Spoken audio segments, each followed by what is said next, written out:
नमस्कार. Hi hello सर्वांना. आणि आता मी इथे छोले आणि बटाटे शिजायला ठेवले ते कुकरमध्ये आणि 2-3 शिट्ट्या लावून घेतल्यात. हा बघा, हा माझा मुलगा अर्णव. आता मी रेसिपी बनवणार आहे. आपण बघूया कशी बनवते. लाईक करा, लाईक. लाईक करा, लाईक म्हणतोय. नमस्कार. तुमचा दिवस छान मस्त जावो. आणि आज मी छोलेची भाजी बनवणार आहे. त्याचं साहित्य बघू आपण. इथे 3 टोमॅटो घेतले, 4 कांदे आणि सुकं खोबरे. आता मी हे पूर्ण बारीक करून घेते, म्हणजे कापून घेते. खोबरं कापून घेतलंय, कांदा कापून घेतलाय, थोडी कोथिंबीर आणि टमाटे पण ते पण मी बारीक कापले. आणि आता आपलं इथं गॅस ऑन करते आणि तवा ठेवते त्याच्यावरती.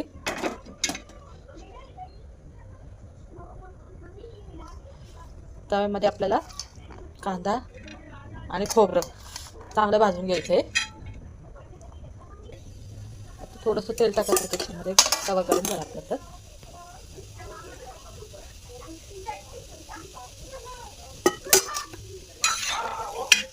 एक लाल भाजून घ्यायचं आपल्याला.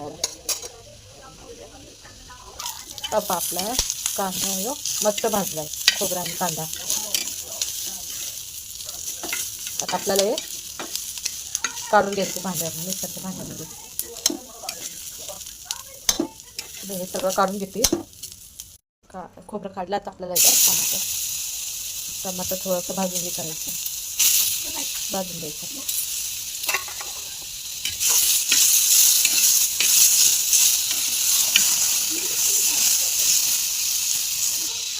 आता हे पण आपल्याला ताटात काढून बारीक करून द्यायचे मिक्सरच्या भांड्यामध्ये टाकून. आपल्याला हे गॅस बंद करायचं आहे. हे तर मी हे काढून घेतले, थोडी कोथिंबीर घेतलेली आहे. आणि हे पहिले बारीक करायचं आहे. त्याच्यानंतर हे काढून घेतल्यावरती हे सगळं बारीक करायचं. छोले आणि बटाटा शिजून घेतलेले 2-3 शिट्ट्या करून. आणि आता आपल्याला फोडणी करायची आहे. हे खोबरं आणि कांदा बारीक करून घेतलेलं आहे. आणि ही आपली टमाटा आणि कोथिंबीर त्याची पेस्ट बारीक केलेली आहे.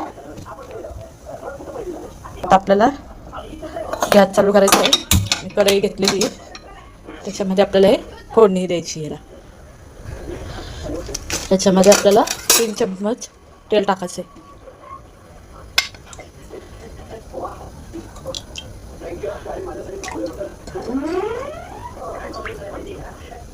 इथे मी 3 चम्मच तेल घेतलं. हे आपल्याला गरम द्यायचं मस्त. इथं आपलं तेल गरम झालंय, तर आपल्याला याच्यामध्ये तेजपत्ता टाकायचा आहे. तेजपत्ता टाकायचा आहे. त्याच्यानंतर 1 मिरची आहे, मिरची पावडर 1 चम्मच टाकलेलं आहे. त्याच्यानंतर कांदा लसूण मसाला 2 चम्मच आणि धनिया पावडर 1 चम्मच आणि ही थोडीशी हळद. आणि हा आपला खोबरं आणि कांद्याचं हे आहे ना, आपल्याला याच्यामध्ये टाकून भाजून द्यायचं आहे.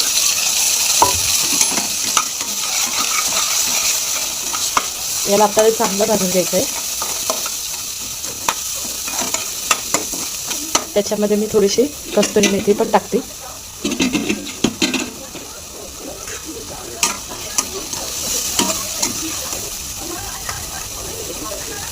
त्याला आपल्याला थोडं छान भाजून घ्यायचं आहे. भाजला की तो छान कलर पण येतो त्याला आणि भाजी पण चव लागते खायला.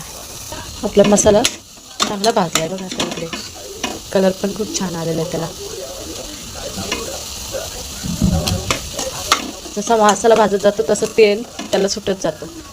तसंही सुकं खोबऱ्याला तेल सुटतं, त्याच्यामुळे आपण त्याच्यात थोडंसं तेल टाकलं 3 चम्मच. आपल्याला ह्याच्यामध्ये टमाटर आणि कोथिंबीर हे केलं ना बारीक, ते आपल्याला ह्याच्यामध्ये टाकायचं आहे. ते सुद्धा आपल्याला बारीक करून घ्यायचं, मिक्स करून घ्यायचं आहे. थोडंसं आपल्याला त्याच्यामध्ये मीठ पण टाकायचं आहे. आणि ह्याला सुद्धा आपल्याला भाजून घ्यायचं आहे.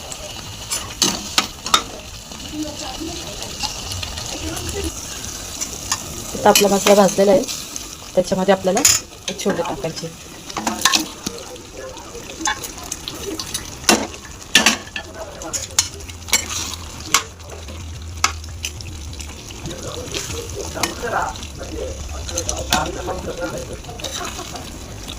त्याला पण आपल्याला हलवून द्यायचं आहे मस्त. छान कलर पण मस्त आले भाजीला. घालणार आहे हे कुकडी चांगली उकळी घ्यायची आपल्याला याची कालवणाची. आणि मग गॅस बंद करायचा. थोडीशी कोथिंबीर वरून टाकते याच्यावरती. ही आपली छोलेची भाजी खाण्यासाठी रेडी आहे. आपल्याला एक उकळी मारायची याला. आपलं कालवण उकळलेलं आहे, त्याला गॅस बंद करायचं आहे. हे बघा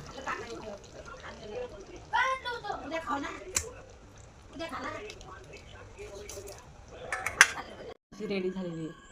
नक्की एकदा करून बघा, तुम्हाला आवडेल. हे बघा